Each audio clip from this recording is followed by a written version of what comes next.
Ako po si George, operator po ng Smart 6 feet 4 heads na sa ulo. Ito po ang printer head. Ito naman po ang capping. Head clean.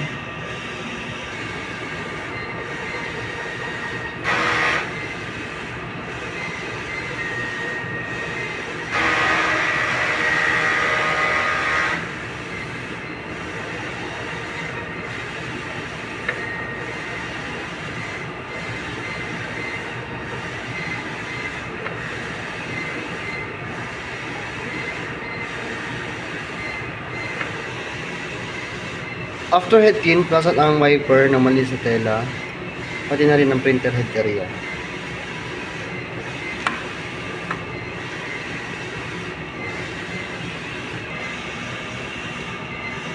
Nozzle test.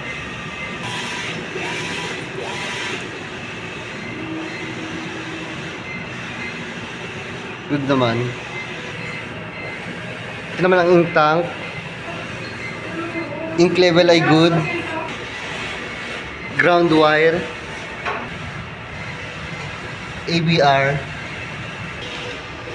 Ito naman ang waste tank, kapapalit lang. Ito naman po ang daily output record namin. At ito naman po ang consumables.